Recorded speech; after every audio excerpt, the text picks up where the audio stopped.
Assalamualaikum warahmatullahi wabarakatuh. Alhamdulillahi rabbil alamin. Wassalatu wassalamu ala ashrafil mursalin Nabiyyina wa maulana Muhammadin wa ala alihi wa sahbihi ajma'in. Wa ashhadu an la ilaha illallah wahdahu la syarikalah. Wa ashhadu anna Muhammadan abduhu wa rasuluh sallallahu alaihi wa ala alihi wa sahbihi wa man tabi'ahum bi ihsanin ila yaumiddin. Alhamdulillah, puji syukur kita haturkan kehadirat Allah Subhanahu wa taala. Di kesempatan pagi hari ini kembali kita melanjutkan kajian rutin dan kita masih membahas seputar persiapan menjelang Ramadan. Tema seperti ini barangkali cukup sering dan mungkin disampaikan oleh beberapa narasumber. Namun seorang muslim memang selalu butuh untuk diingatkan, sebab ilmu itu ketika tidak dibahas maka akan hilang dan terlupakan. Sehingga tidak ada salahnya apabila khutbah itu temanya berulang, sebagaimana tidak ada salahnya ketika kajian itu materinya berulang. Selanjutnya, Bapak Ibu yang dimakan Allah Subhanahu wa taala, di kesempatan kali ini kita akan menyinggung tentang beberapa kesalahan menjelang Ramadan, di mana praktek itu terjadi disebabkan karena orang beramal tapi lebih karena mengikuti kebiasaan yang mungkin sama sekali tidak ada dasarnya. Bahkan kadang mereka membuatkan sebuah hadis yang diselewengkan. Akhirnya mereka merasa ini ada dasarnya, padahal aslinya tidak ada dasarnya.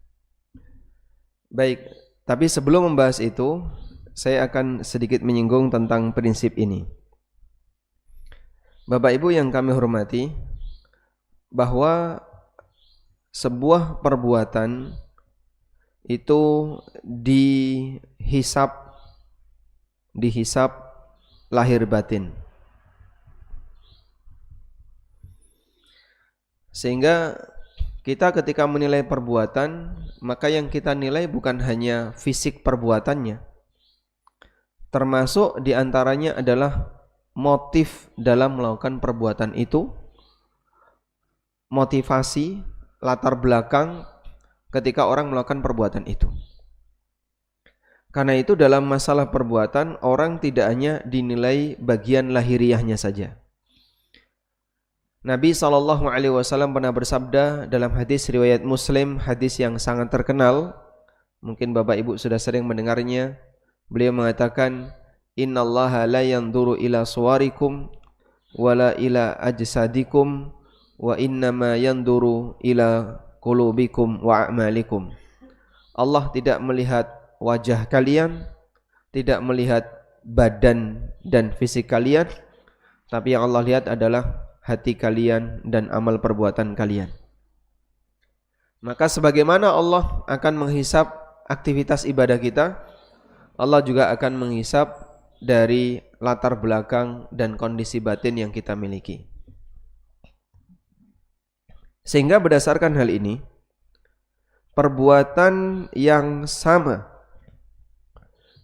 bisa bernilai berbeda,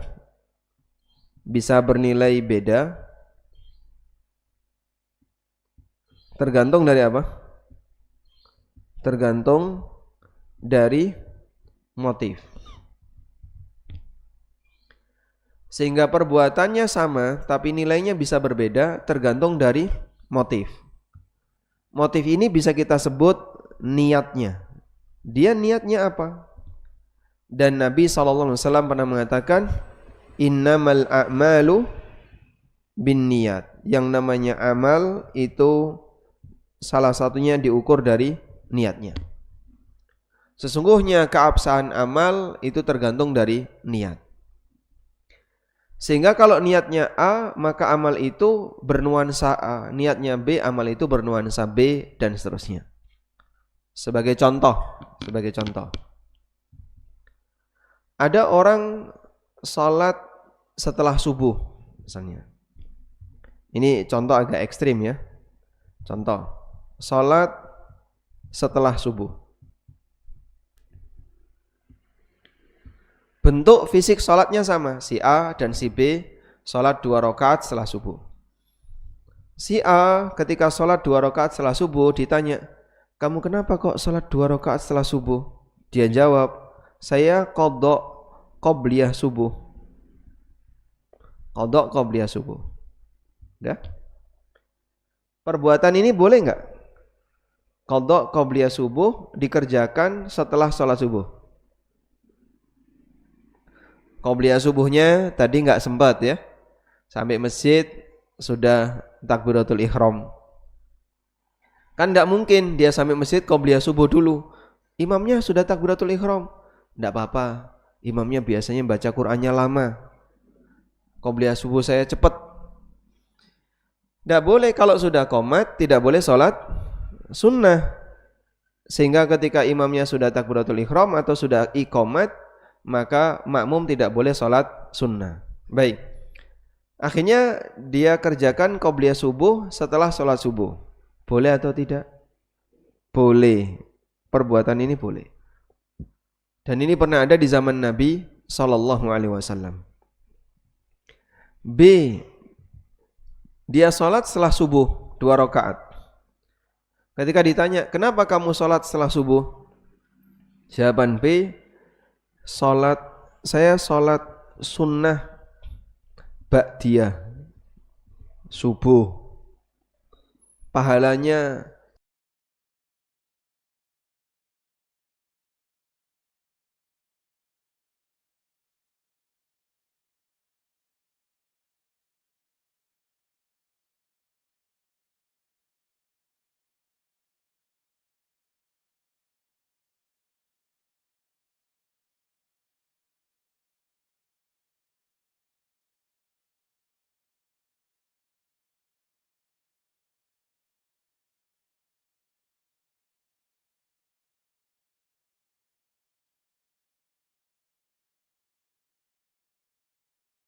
siapa yang mengerjakannya maka akan dapat 70.000 bidadari. Misalnya ya.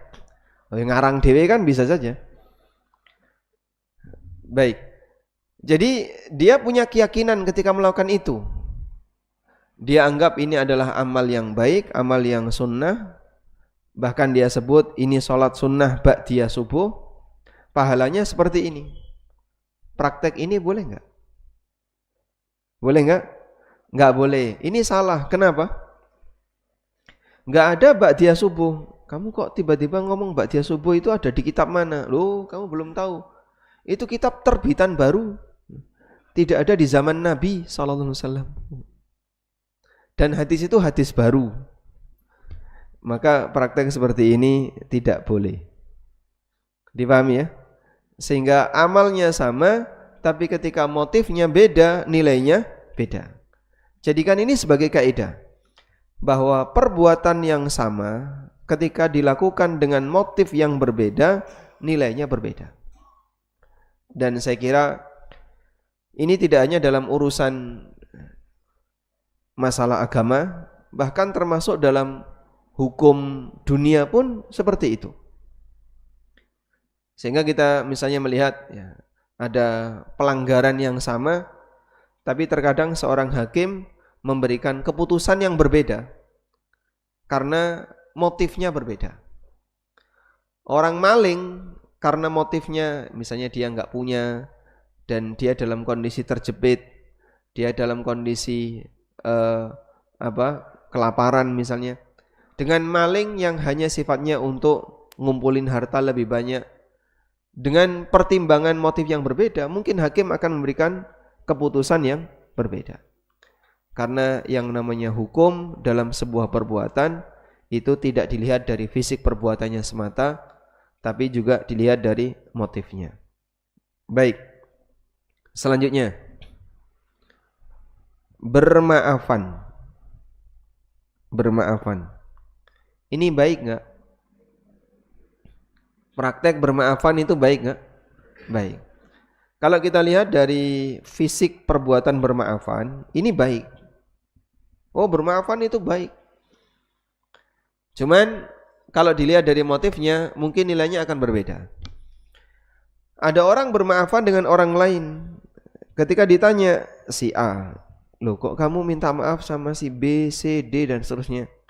Lalu si A menjawab, saya punya salah dengan mereka.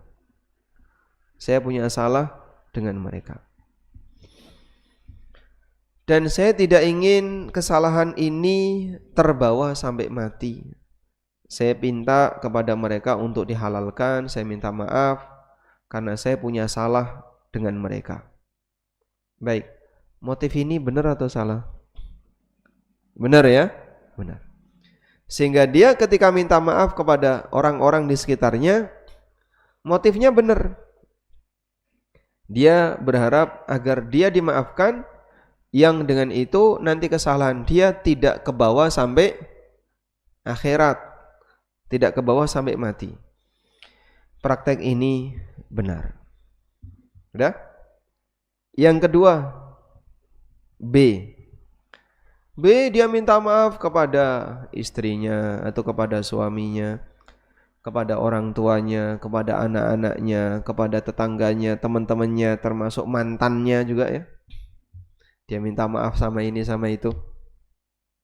Ketika ditanya, loh kok kamu rajin minta maaf, kenapa? Kemudian jawab B, ini syarat sah puasa. Puasa kamu tidak akan diterima kalau kamu belum minta maaf dengan sekelilingmu. Wah, dari mana kamu tahu seperti ini? Kau dapat dari mana? Loh, kamu belum tahu ya? Ada hadisnya itu. Nah, kemudian dia praktek ini dengan motif seperti ini, berangkat dari keyakinan. Dan keyakinan itu muncul dari hadis, menurut dia ya. Maka kalau dia punya keyakinan kayak gitu, berarti kan berangkat dari ideologi. Hadismu mana? Tunjukkan. Lalu ditunjukkan, ini hadisnya. Diceritakan dalam sebuah hadis yang wallahu a'lam. Asalnya dari mana? Ini saya ambil di salah satu web Pemprov gitu aja ya. Salah satu Pemprov di Indonesia. Ketika selesai sholat Jumat, para sahabat bertanya kepada Rasulullah sallallahu alaihi wasallam, atau di atasnya ini. Dijelaskan ketika Rasulullah sallallahu alaihi wasallam sedang berkhutbah pada suatu sholat Jumat dalam bulan Sya'ban, beliau mengatakan amin, amin, amin 3 kali. Para sahabat begitu mendengar Rasulullah mengatakan amin, terkejut dan spontan mereka ikut mengatakan amin. Tapi para sahabat bingung kenapa Rasulullah SAW berkata amin sampai 3 kali. Ketika selesai sholat Jumat, para sahabat bertanya kepada Rasulullah SAW. Kemudian Rasulullah SAW menjelaskan, ketika aku sedang berkhutbah, datanglah malaikat Jibril dan berbisik, hai Rasulullah, aminkan doaku ini. Doa malaikat Jibril itu adalah, ya Allah, tolong abaikan puasa umat Muhammad apabila sebelum masuki bulan Ramadan dia tidak melakukan hal-hal berikut ini. Nah, kemudian disebutkan ya. Nomor 1, tidak mohon maaf terlebih dahulu kepada kedua orang tuanya jika masih ada dalam kurung. Nomor 2, tidak bermaafan terlebih dahulu antara suami istri jika sudah menikah. Yang ketiga, tidak bermaafan terlebih dahulu dengan orang-orang di sekitarnya. Maka Rasulullah sallallahu alaihi wasallam pun mengatakan amin sebanyak 3 kali. Baik. Ini hadis yang tersebar dan saya juga pernah dapat broadcast seperti ini. lalu di broadcast lewat WA di mana-mana. Baik. Kalau kita mengatakan bahwa bermaafan itu baik, kita tidak menolak, bermaafan memang baik. Cuman ketika orang melakukan praktek ini dengan latar belakang itu, ini beda urusan. Sebab motif itu diperhitungkan dalam beramal. Sehingga tidak hanya lihat fisik amalnya, tapi lihat batinnya. Kenapa dia melakukan itu? Oh, dia melakukan seperti ini karena ini. Dia melakukan praktek itu karena A, karena B, dan seterusnya. Disinilah kita bisa lihat. Kalau menurut Bapak Ibu ya, ada orang yang semangat bermaafan dengan keyakinan ini syarat sah puasa. Biar puasa kamu diterima. Kira-kira benar atau salah? Benar atau salah? Duh, kan ada hadisnya tadi ya? Ada hadisnya yang tadi. Ternyata hadis itu adalah hadis yang diselewengkan. Karena redaksi hadis yang benar itu sebagai berikut. Berikut redaksi hadis yang benar. Hadis yang diriwayatkan oleh Tirmidzi dari sahabat Abu Hurairah radhiyallahu anhu. Disebutkan dalam Sahih Tirmidzi. Redaksinya kalau di sini dinilai sahih oleh Ibnu Hajar Al-Asqalani, dan ini riwayat dari Jabir bin Samurah. Jadi ada beberapa sahabat yang meriwayatkan. Sa'idan Nabiyyu sallallahu alaihi wasallam al-mimbara faqala amin amin amin. Rasulullah sallallahu alaihi wasallam naik mimbar, lalu beliau mengucapkan amin amin amin. Falamma nazal, ketika beliau turun, su'ila an dzalik, beliau ditanya tentang itu. Faqala, lalu beliau menjawab, atani Jibril, Jibril mendatangiku. Faqala, lalu beliau mengatakan, raghima anfu mri'in, raghima anfu mri'in, celakalah. Anfu itu artinya apa? Anfu, anfun, hidung. Raghima anfu itu artinya hidungmu kesentuh tanya. Hidungmu kesentuh tanah. Berarti apa? Nyungsep.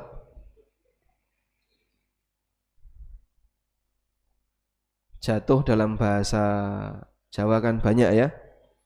Jatuh ke depan namanya apa? Jungkel. Jatuh ke belakang geblak. Jatuh ke samping gelundung. Sehingga untuk menyampaikan kata jatuh saja dalam bahasa Indonesia cuma ada satu kata, tapi dalam bahasa Jawa ada banyak kata, ada banyak versi. Ada orang ya yang dia ditutup matanya, kemudian diberitahu, kamu nanti silahkan jatuhkan dirimu, akan ditadai oleh teman-teman di sekitarmu. Ya. Komandonya pakai bahasa Indonesia. Nah, teman-temannya itu semuanya baris di belakangnya. Teman-temannya semuanya baris di belakangnya. Kemudian dikasih aba-aba. 1, 2, 3, jatuhkan dirimu. Nah, dia jatuhkan ke depan. Teman-temannya di belakang. Akhirnya si pemberi komando menyesal. Kenapa saya tadi nggak ngomong bahasa Jawa? Kalau saya ngomong bahasa Jawa, geblak. Nah, geblak kan dia pasti ke belakang. Nah, dia bilang jatuhkan dirimu. Nah, jatuhkan dirimu kan bisa ke depan, bisa ke belakang, bisa ke samping. Nah, dia jatuhkannya ke depan, temannya di belakang. Baik, saya lanjut ya. Raghima anfu artinya apa? Jungkel kamu. Hidung kesentuh tanah, nyungsep atau jungkel. Raghima anfu mri'in, jungkel, nyungsep seseorang. Adraka Ramadan falam yughfar lahu. Ketemu bulan Ramadan tapi dosanya belum diampuni. Qul, ucapkan Nabi Muhammad, amin. Fakultu amin. Maka saya ucapkan amin.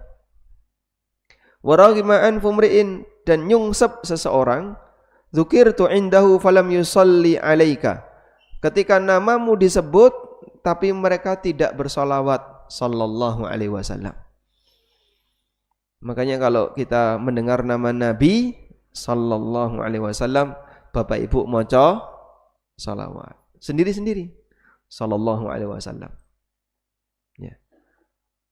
Sehingga yang bersalawat tidak hanya narasumber, termasuk juga para jamaah, para pemirsa. Setiap kali mendengar nama Nabi Muhammad sallallahu alaihi wasallam atau gelar beliau Rasulullah sallallahu alaihi wasallam, kita membaca salawat. Qul amin, ucapkan amin. Fakultu amin, maka aku ucapkan amin.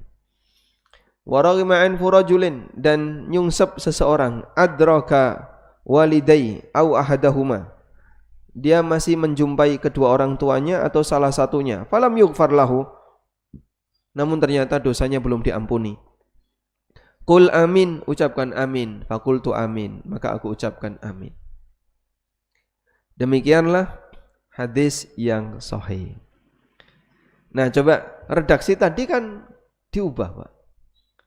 Jibril berdoa, betul. Nabi SAW mengaminkan 3 kali, betul.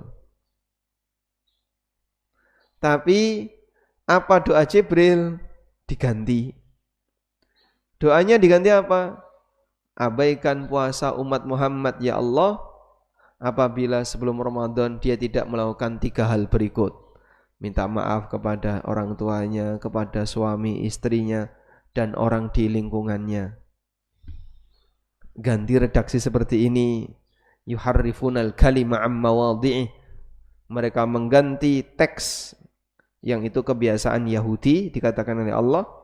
Yuharrifunal kalima amma wadhi'ih. Mereka mengganti isi dari Taurat, sehingga Taurat itu isinya banyak dipalsukan. Udah? Kalau kita menggunakan hadis tadi yang seperti ini bunyinya, berarti bermaafan menjelang Ramadan itu syarat diterimanya amal Ramadan. Namun setelah kita tahu ternyata hadisnya adalah hadis hasil penyelewengan, maka tidak perlu dijadikan dalil dan enggak boleh dijadikan dalil. Nah, wallahu a'lam. Baik. Sehingga kebiasaan pertama yang kita sebut ini kebiasaan bermasalah, bermaafan menjelang Ramadan dengan motif ini diyakini sebagai syarat sah dan syarat diterimanya puasa. Mungkin saya ganti di sini. Syarat diterima puasa. Ini kalau dijadikan syarat diterimanya puasa, salah. Karena bukan syarat diterimanya puasa harus minta maaf. Bisa dipahami ya? Baik. Sekarang kita beralih ke kebiasaan berikutnya. Kebiasaan berikutnya menjelang Ramadan adalah, kalau tadi bermaafan, sekarang yang kedua mandi besar. Apa ini? Padusan. Pertama saya mendengar budaya padusan itu saat semester berapa ya? Semester 1 di Jogja. Sehingga dari saya TK sampai lulus SMA di Lamongan nggak pernah mendengar ini. Diajari kayak gini nggak pernah. Orang tua saya juga nggak ada kebiasaan padusan, masyarakat saya juga nggak ada. Baru setelah saya di Jogja, Ramadan pertama ketika saya di Jogja, saya menjumpai tradisi padusan. Itu ceritanya ada salah satu panitia masjid yang dia antar jemput ustadz, mepet maghrib menjelang tanggal 1 Ramadan tuh, mepet maghrib. Dia bilang, aku durung sempet adus sih. Terus dan waktu itu saya dengar, saya belum mandi besar. Oh, padusan di sini itu jadi apa ya? Syarat diterimanya puasa. Baik. Mandi besar. Ada orang mandi besar. A mandi besar. Wahai A, kenapa kamu mandi besar? Dia jawab, karena saya junub. Salah atau benar ini? Hah? Kenapa kamu mandi besar? Loh, karena saya junub. Kok junub kenapa? Oh, itu nggak boleh saya ceritakan. Ini benar. Maka orang junub dia mandi besar karena untuk menghilangkan hadas besar. Benar ya praktek dia? Benar. B mandi besar. Wahai B, kenapa kamu mandi besar? Ini hari Jumat. Ini hari Jumat, saya mau Jumatan. Benar nggak ini? Benar, karena sunnah Nabi SAW, kalau mau berangkat Jumatan harus mandi Jumat. C mandi besar. Kenapa kamu mandi besar? Karena mau masuk bulan Ramadan. Mau masuk Ramadan. Nah, masuk Ramadan kok adus sih? Loh, katanya siapa yang tidak mandi menjelang Ramadan maka puasanya tidak suci. Nah, nek posane ra suci batal engko posane. Bukan syarat puasa harus suci dari hadas. Coba bayangin ya. Kalau misalnya ada persyaratan seperti ini. Wahai umat manusia, sepanjang kalian berpuasa tidak boleh hadas. Kira-kira kuat mboten, Pak? Subuh tekan maghrib ra entuk ngentut, tidak boleh ke toilet. Kuat mboten kira-kira? Tidak kuat. Walhamdulillah enggak ada syarat itu. Ada banyak jamaah umroh yang tanya, Pak, kalau kita sudah ikhram hadas itu boleh enggak, Pak? Nek jenengan kiat boten hadas, monggo. Oh, dari Dzulhulaifah sampai Mekah kan 5 jam perjalanan. Enggak ngentut, enggak buang air. Kuat boten sampean? Enggak kuat. Alhamdulillah, tidak ada syarat itu. Sehingga orang dalam kondisi ihram hadas boleh, berkali-kali boleh. Bahkan andaikan orang diare, ihramnya tidak batal. Sehari jenengan ke belakang berapa kali? 5 kali Pak Ustaz, diare saya. Nah, ketika dia diare, bolak-balik ke toilet, dia hadasnya bolak-balik, sah nggak dia? Ihramnya sah nggak? Sah, karena bukan syarat harus suci dari hadas. Paham ya? Baik. Karena itu ketika masuk Ramadan tidak harus dalam kondisi suci. Jadi orang puasa tidak harus dalam kondisi suci. Baik dari hadas kecil maupun hadas besar. Boleh enggak orang puasa dalam kondisi hadas besar? Boleh. Yang penting sebab hadas besarnya sudah tidak ada. Jadi gini, bedakan ini Pak ya. Ini waktu subuh. Anggaplah ini adalah garis waktu subuh. Subuh ada di sini ya. Baik. Jam berapa sekarang subuh Pak? Jam pinten niku? 4:27. Ini jam 4:27. Baik. Nah, berarti di sini jam sebelum subuh, ini sebelum subuh, yang ini setelah subuh. Nah.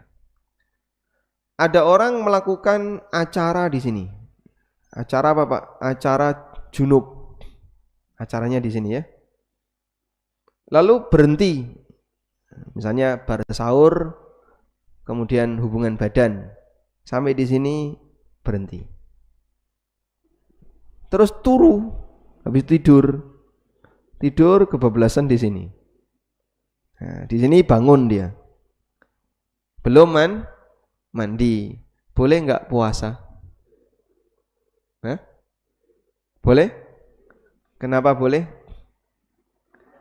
Junubnya itu melampaui waktu subuh. Tapi sebab junubnya sebelum subuh. Tapi kalau sebab junubnya setelah subuh, sehingga dilakukanlah acara sampai masuk waktu subuh durung rampung,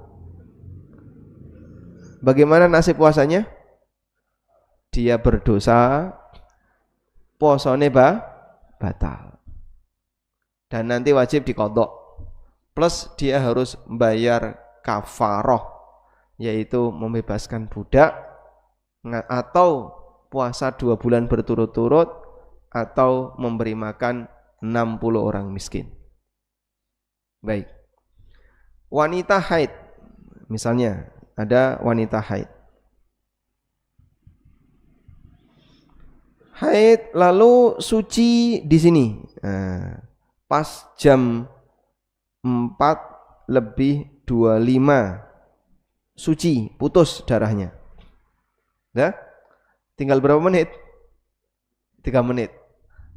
Nah, 3 menit pilihannya 2. Dinggo sahur atau dinggo adus. Sahur atau mandi kira-kira? Hah? Sahur ya. Maka jarak dia dengan subuh hanya tinggal 3 menit. Lalu dia pakai sahur. 3 menit dia sahur. Mbok apa dilebokno 3 menit ya. Selesai dia sahur, subuh belum mandi. Sehingga dia mandi mungkin di sini dia mandi. Boleh enggak dia puasa? Wajib. Karena dia sudah suci. Beriwan, Pak? Ya, dia mandinya setelah subuh. Setelah adzan subuh baru mandi suci haid. Apakah dia boleh puasa? Jawabannya boleh. Sehingga melewati batas subuh ini ya. Melewati batas subuh dia mandi di sini boleh. Oleh karena itu bedakan dua ini. Sebab junub, nih, ada sebab junub, ada kondisi junub. Nah, beda ya. Kalau sebab junub melewati subuh batal puasanya. Jika ini melewati subuh, pripun? Batal. Ya, contohnya tadi ya, acara sampai subuh belum selesai, ini bisa batal. Yang kedua, kondisi junub melewati subuh, boleh enggak? Tidak batal. Ini boleh.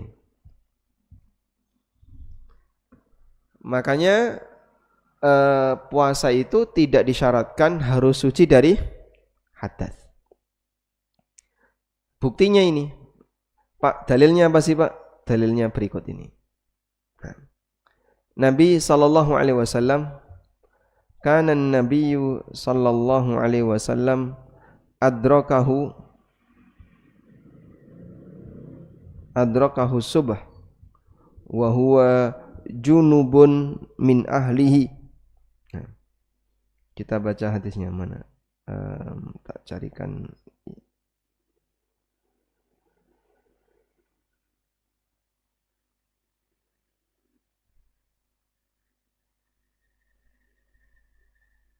Baik.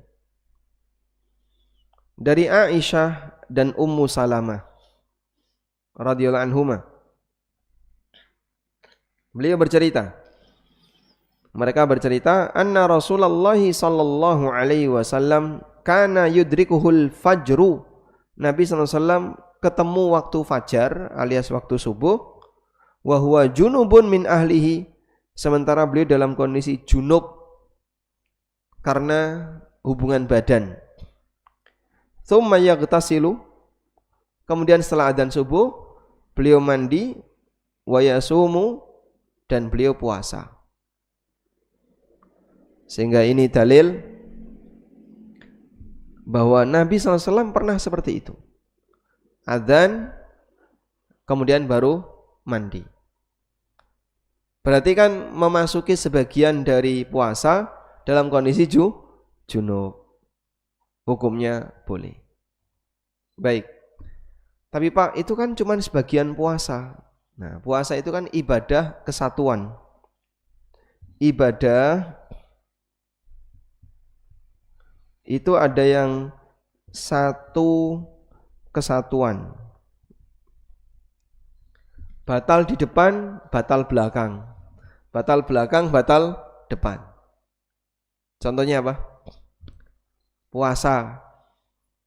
Contohnya puasa. Puasa itu misalnya ada ibu-ibu puasa dari mulai subuh 10 menit sebelum maghrib haid. Batal nggak puasanya? Kenapa? Karena dia satu kesatuan. Sehingga batal di depan maupun batal di belakang, status deretan ini batal semua. Salat juga sama. Dan ada ibadah yang yatajazza, terpisah. Ibadah yang terpisah itu contohnya baca Quran. Itu terpisah ya. Contoh yang lain, bayar zakat, dicicil. Nah, itu terpisah. Misalnya baca Quran di halaman yang pertama dia dalam kondisi haid. Baca Quran di halaman yang kedua dia dalam kondisi suci. Misalnya. Gimana Pak hukumnya, Pak? Bagaimana hukumnya? Yang pertama batal, yang kedua sah. Karena baca Quran itu ibadah yang terpisah. Dia baca Quran di halaman pertama riak dalam hatinya. Riak, enggak ikhlas. Setelah itu dia ikhlas. Di halaman yang kedua dia ikhlas. Maka dia dapat pahala yang mana? Yang kedua. Karena amal ini terpisah, tidak satu kesatuan. Dipahami ya? Walhamdulillah. Kembali ke tadi. Jadi padusan ketika Ramadan, apabila niatnya adalah ini dalam rangka memenuhi syarat sah puasa, hukumnya enggak benar ya.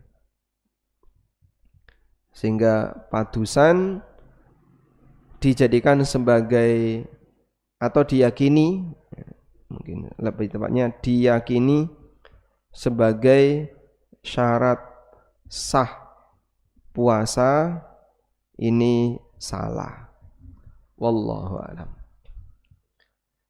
Baik, masih ada waktu 10 menit. Barangkali jamaah ada yang mau menyampaikan sesuatu, kami persilahkan.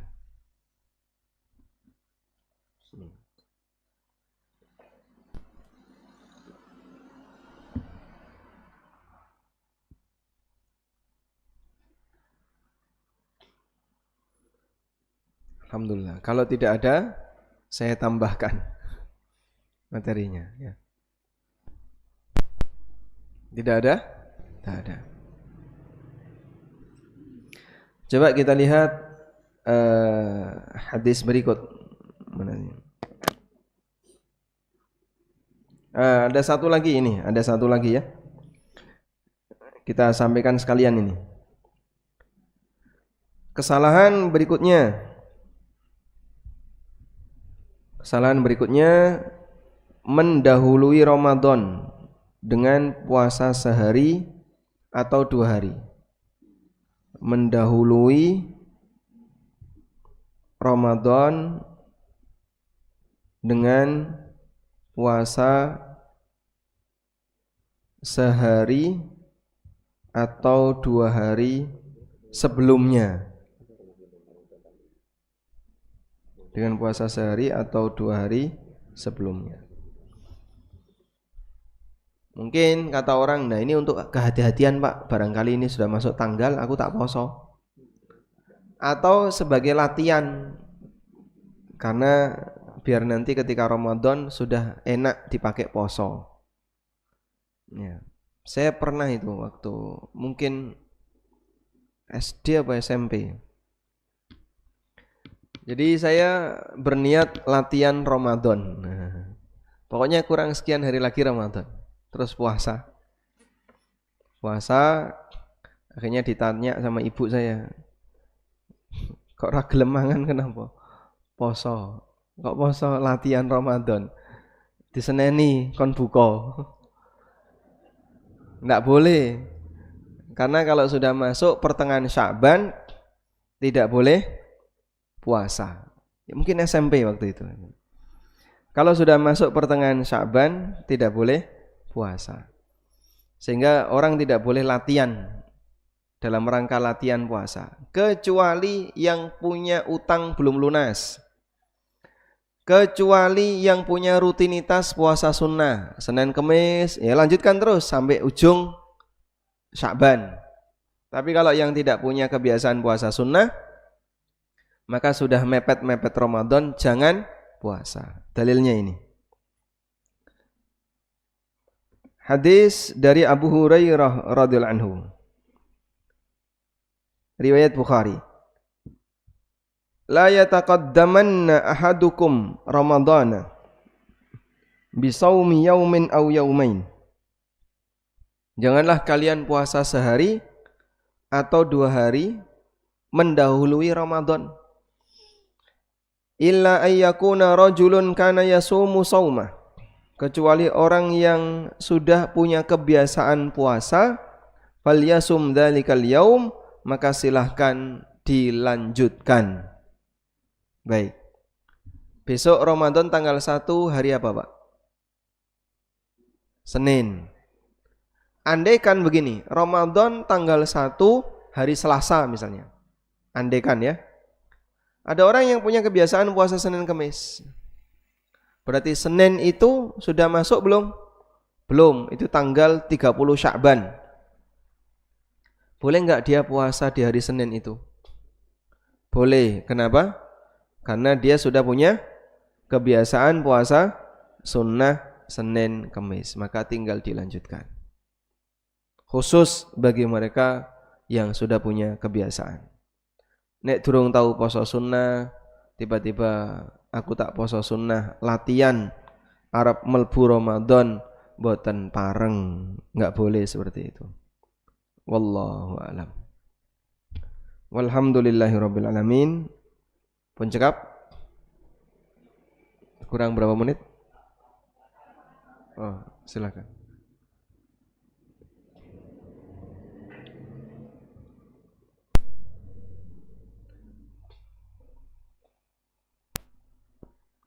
Bismillahirrahmanirrahim. Assalamualaikum warahmatullahi wabarakatuh. Pertanyaan saya terkait dengan waktu imsak, Ustadz. Zaman kecil saya itu di desa itu kalau bulan puasa itu pokoknya kalau sudah imsak itu nggak boleh makan lagi atau minum lagi. Tapi ternyata setelah saya coba belajar ternyata itu tidak benar. Mungkin ada dalilnya atau seperti apa, Ustaz? Matur nuwun. Assalamualaikum warahmatullahi wabarakatuh. Waalaikumsalam warahmatullahi wabarakatuh. Assalamualaikum, Ustaz. Tambahan lagi untuk kebiasaan sebelum Ramadan, ada kebiasaan ziarah kubur. Ada hadisnya enggak? Terima kasih. Assalamualaikum warahmatullahi wabarakatuh. Waalaikumsalam warahmatullahi wabarakatuh.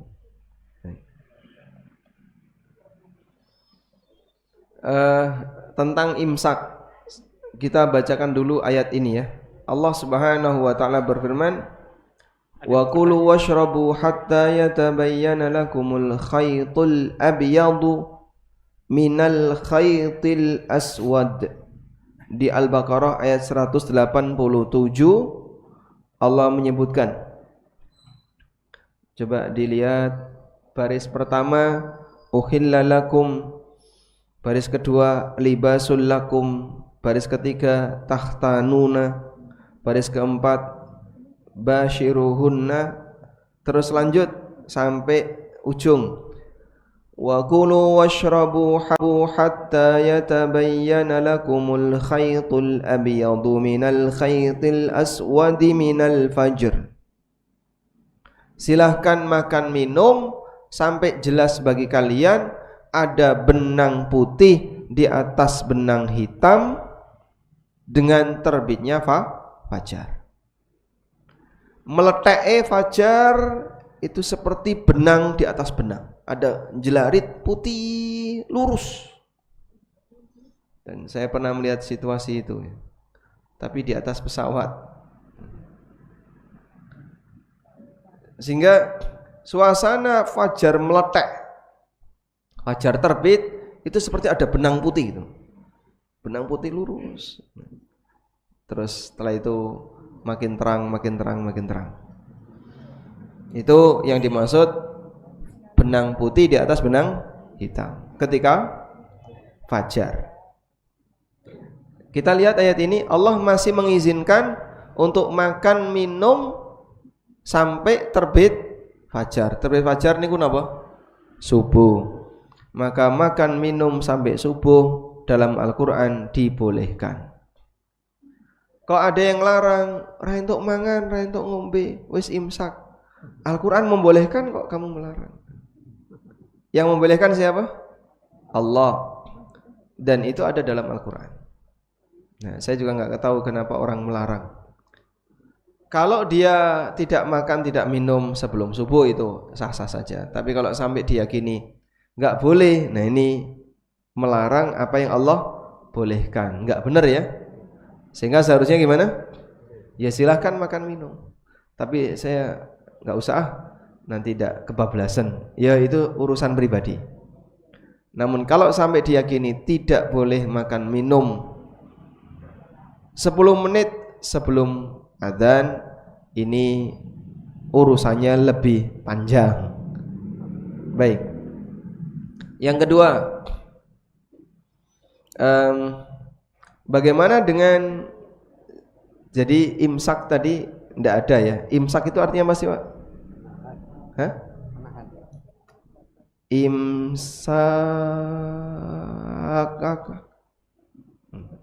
begini ya. Imsak itu artinya puasa. Imsak itu artinya puasa. Secara makna bahasa puasa, asyam itu artinya imsak. Maka kalau orang teriak imsak, imsak, poso, poso, wis ngerti.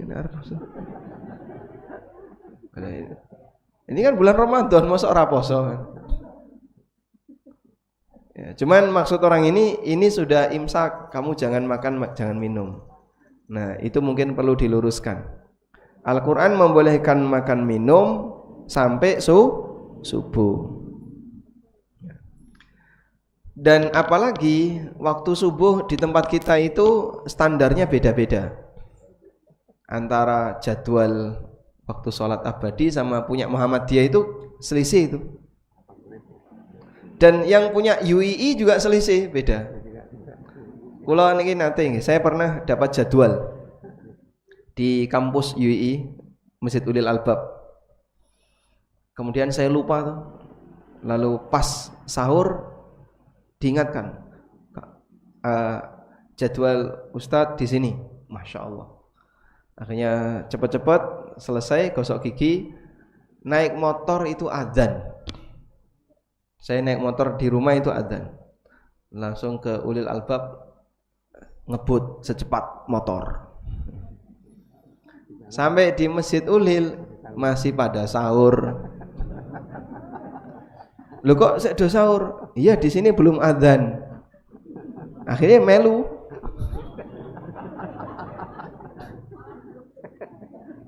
Padahal dari rumah itu sudah adzan, Pak. Tapi saya naik ke sana.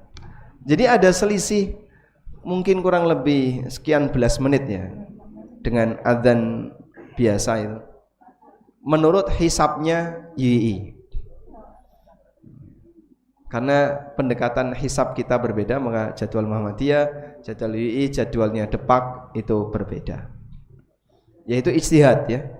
Itu ijtihad, sebab kan kita tidak bisa melihat fajar tadi. Baik. Wallahu a'lam. Yang terakhir tentang masalah ziarah kubur menjelang Ramadan. Ini kemarin sudah sempat kita singgung ya. Kembali kepada masalah keyakinan. Kenapa kok menjelang Ramadan ziarah kubur? Loh Pak, ini ngirimi arwah biar dia tenang di alam sana sebelum Ramadan. Kalau keyakinannya sampai pada tingkatan arwah itu gentayangan ketika bulan ruah, ini salah ya, nggak ada istilah arwah gentayangan. Arwah itu ya ada di alam arwah, yaitu alam barzah yang dia tidak bisa ke dunia. Maka ziarah kubur dengan keyakinan itu akan mendatangkan atau bisa memberikan kepada arwah yang gentayangan biar tenang. Ini keyakinan yang enggak benar. Kalau sebatas ziarah kubur monggo, namun lihat latar belakangnya. Wallahu a'lam. Walhamdulillahirabbil alamin. Sekarang jam 6 kurang 2 menit. Semoga apa yang kita bahas ini bermanfaat, berdepatan dengan waktu sholat syuruk. Tayyib, insyaallah nanti kita jumpa lagi di bulan Ramadan di hari yang sama gitu Pak. Di hari yang sama dalam kondisi puasa insyaallah. Wassallallahu ala nabiyyina Muhammadin wa ala alihi wa sahbihi wasallam. Wa akhiru da'wana alhamdulillahi rabbil alamin. Wassalamualaikum warahmatullahi wabarakatuh.